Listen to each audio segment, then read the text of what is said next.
दोस्तों, शैव संप्रदाय में साधना की एक रहस्यमयी शाखा है अघोर पंथ। अघोरियों का इतिहास लगभग 1000 वर्ष पुराना है। अघोरी की कल्पना की जाए तो श्मशान में तंत्र क्रिया करने वाले किसी ऐसे साधु की तस्वीर जेहन में उभरती है जिसकी वेशभूषा डरावनी होती है।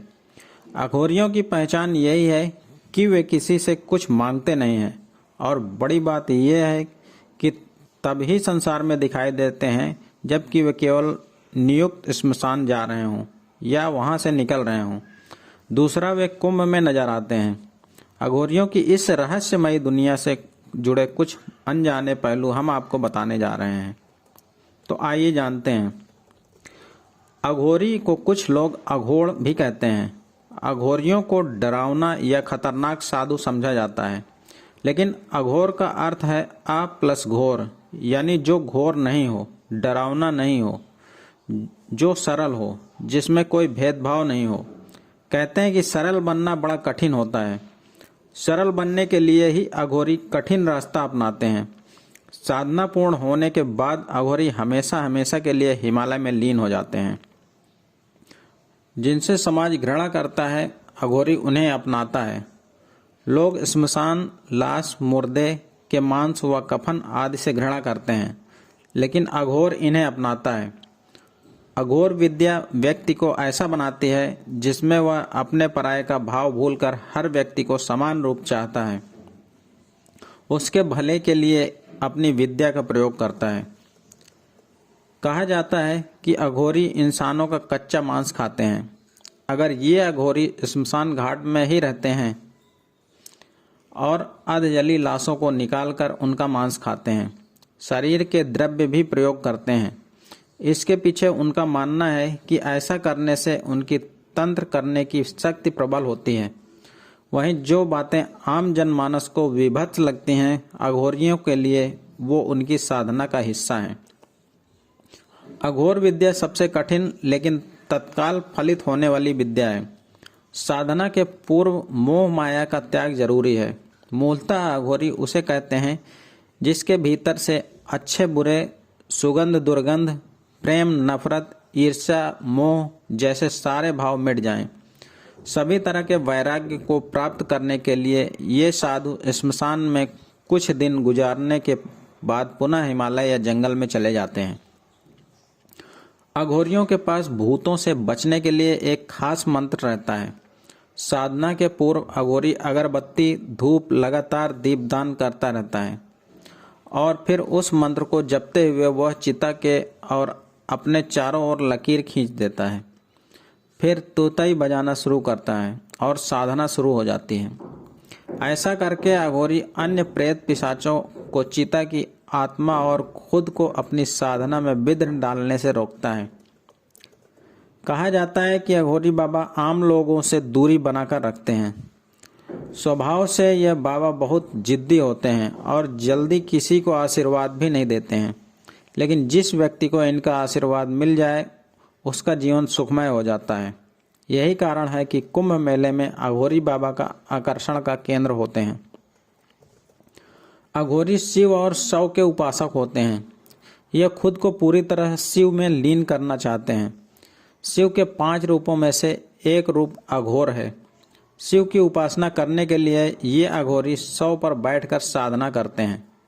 शव से शिव की प्राप्ति का यह रास्ता अघोर पंथ की निशानी है। ये अघोरी 3 तरह की साधनाएं करते हैं। शव साधना, जिसमें शव को मांस और मदिरा का भोग लगाया जाता है। शिव साधना, जिसमें शव पर एक पैर पर खड़े होकर शिव की साधना की जाती है। और श्मशान साधना, जहां हवन किया जाता है। अघोरी बाबा इस धरती की हर चीज को भगवान शिव और माँ काली का अंग मानते हैं। यही कारण है कि अघोरी बाबा के जीवन का सबसे बड़ा उद्देश्य भगवान शिव और माँ काली को प्रसन्न करके उनसे शक्तियां हासिल करना होता है। अघोरी बाबा माँ काली की पूजा भैरवी, बगलामुखी और धूमवती 3 स्वरूपों में करते हैं, जबकि भगवान शिव को वे भैरव, महाकाल और वीरभद्र के रूप में पूजते हैं। अघोर पंथ में श्मशान साधना का विशेष महत्व है।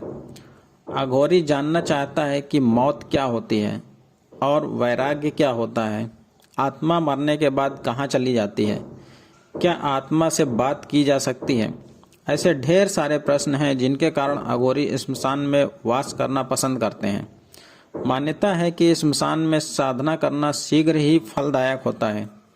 स्मशान में साधना मानव जाता ही नहीं है, इसीलिए साधना में विघ्न पड़ने का कोई प्रश्न नहीं होता है। अघोरी साधुओं के संबंध में यह प्रचलित धारणा है कि अघोरी साधु शवों की साधना के साथ ही उनसे शारीरिक संबंध भी बनाते हैं। यह बात खुद अघोरी भी मानते हैं।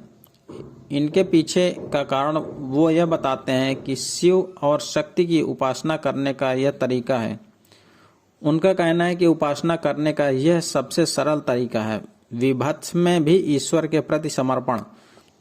वो मानते हैं कि अगर शव के साथ शारीरिक क्रिया के दौरान भी मन ईश्वर भक्ति में लगा है तो इससे बढ़कर साधना का स्तर क्या होगा।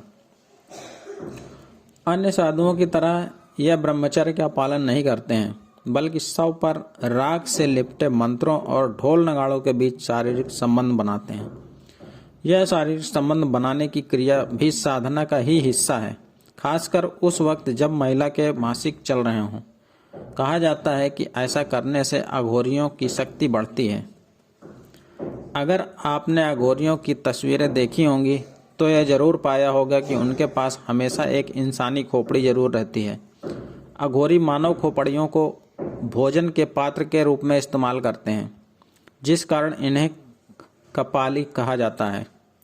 कहा जाता है कि यह प्रेरणा उन्हें शिव से ही मिली। किंवदंतियों के अनुसार एक बार शिव ने ब्रह्मा का सिर काट दिया था और उनका सिर लेकर उन्होंने पूरे ब्रह्मांड के चक्कर लगाए थे। शिव के इसी रूप के अनुयायी होने के कारण अघोरी भी अपने साथ नरमुंड रखते हैं। अघोरियों को कुत्तों से बहुत प्रेम होता है। अन्य सभी जानवरों जैसे गाय, बकरी या इंसान से दूरी बनाने वाले अघोरी अपने साथ और आसपास कुत्ता रखना पसंद करते हैं। अघोरियों का मानना है कि हर व्यक्ति अघोरी के रूप में जन्म लेता है।